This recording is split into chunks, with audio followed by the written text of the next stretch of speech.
Bapak Ibu yang terkasih, dalam kisah Maria dan Marta ada kisah kejanggalan bahwa seorang wanita di zaman Yesus duduk mendengarkan tamu berbicara itu tidak lazim. Wanita itu lazimnya apa? Di belakang, bukan di ruang tamu. Wanita itu lazimnya menyiapkan. Maka sosok Marta itu artinya nyonya rumah, itu memang tepat sekali seperti kultur Yahudi. Namun rupanya kisah ini mau diangkat oleh Yesus untuk memperlihatkan dua model kehidupan. Yang satu produktif, aktif, Marta. Yang satu lagi kontemplatif, berdoa, mendengarkan Allah.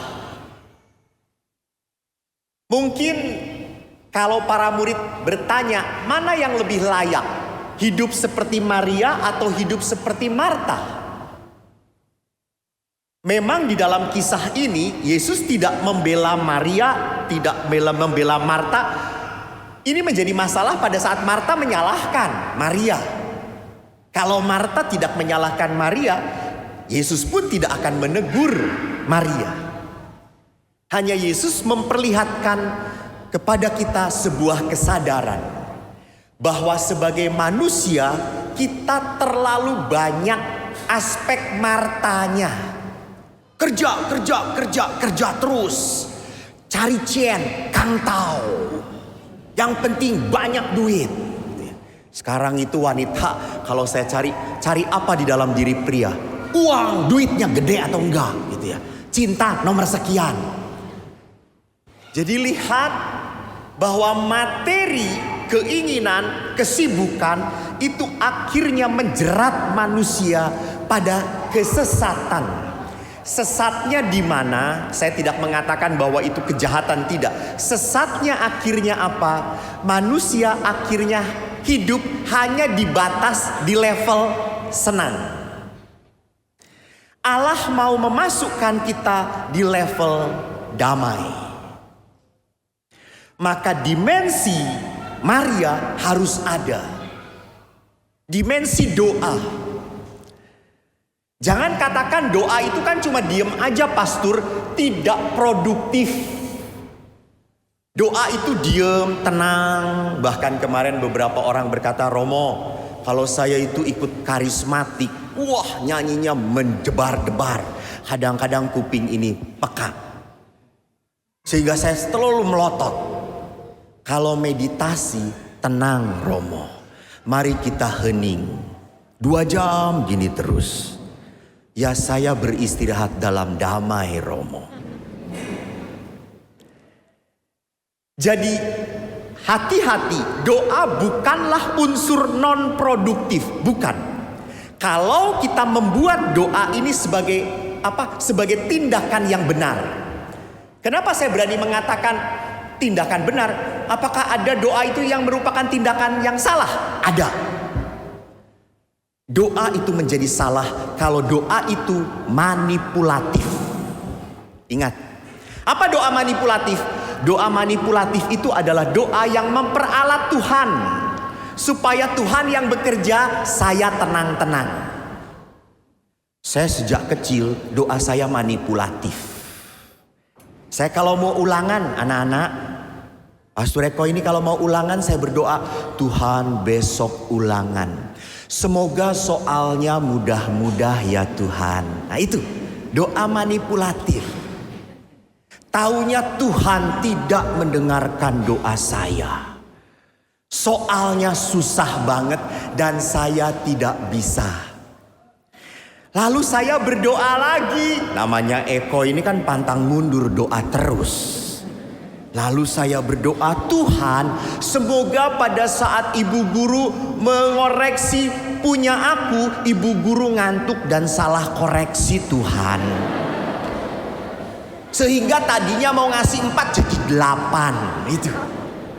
Itu doa manipulatif. Saya juga kalau berbohong, dengan mama saya, dengan ibu saya berdoa, Tuhan semoga jangan ketahuan Tuhan. Anak-anak, kalau pastor nyontek, pastor pernah nyontek, pernah.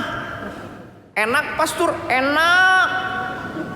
Dan saya kalau nyontek berdoa dulu, namanya juga calon pastor. Doanya seperti apa? Tuhan, saya mau nyontek, semoga ibu guru tidak melihat saya tapi melihat teman-teman yang lain. Itu lihat, itu doa manipulatif. Menggunakan Tuhan supaya saya tidak kerja keras.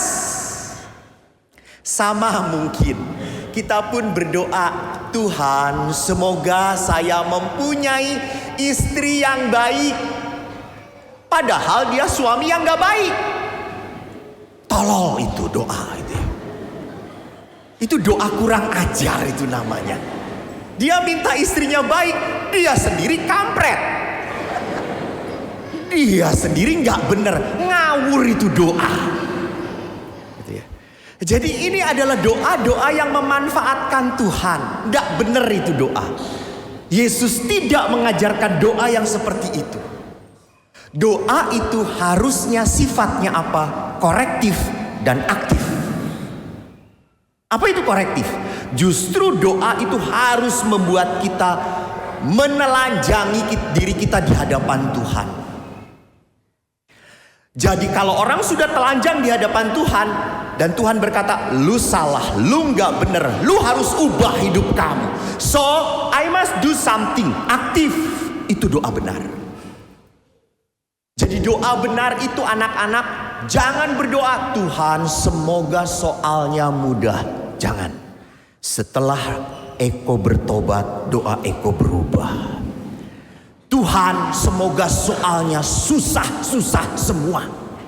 Tapi buat supaya Eko belajar giat sehingga bisa menyelesaikan ulangan. Itu doa Eko setelah bertobat. Dan bertobatnya setelah jadi pastor.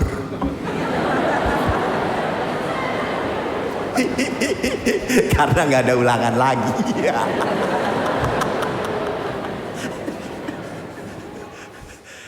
Jadi ini doa yang korektif. Doa korektif itu jangan doa yang minta hidup enak, hidup nyaman, hidup tenang. No. Minta doa yang kuat. Saya menjadi pribadi yang tabah. Saya menjadi pribadi yang tidak pernah takut akan menghadapi kesulitan. Itu doa korektif. Doa yang menjadikan pribadi kita seperti Allah. Maka Abraham, Paulus dalam bacaan kedua, Abraham tadi sibuk melayani, tetapi dia tetap mendengarkan Allah yang berfirman, kelak aku datang, istrimu Sarah akan mengandung. Mengoreksi Abraham penuh dengan keraguan tentang janji Allah Yahweh. Tetapi pada saat kehadiran para malaikat ini, dia akhirnya mengoreksi batin dia dan akhirnya makin sadar, ya Allah akan menunjukkan tanda-tanda. Paulus, orang yang sibuk melayani tapi tak pernah lupa untuk berdoa. Saya ingat Bapak Paus Yohanes Paulus sewaktu meninggal itu selalu ditulis di jalan Santo Subito, secepatnya jadi orang kudus. Lalu waktu sekretarisnya memberikan kesaksian, ditanya oleh seorang wartawan yang mau membuat biografinya Bapak Santo Yohanes Paulus kedua ini, ditanya, apakah Bapak Santo Yohanes Paulus ini di kamarnya dia selalu belajar? Dia mengatakan, saya selalu menemukan Bapak Santo Yohanes Paulus kalau tidak sedang menulis surat untuk orang-orang, dia selalu diketemukan sedang berlutut dan berdoa. Jadi lihat apa yang saya mau katakan. Doa yang benar adalah doa yang membuat kita berani mengoreksi kita untuk menjadi pribadi yang lebih berkenan pada Tuhan.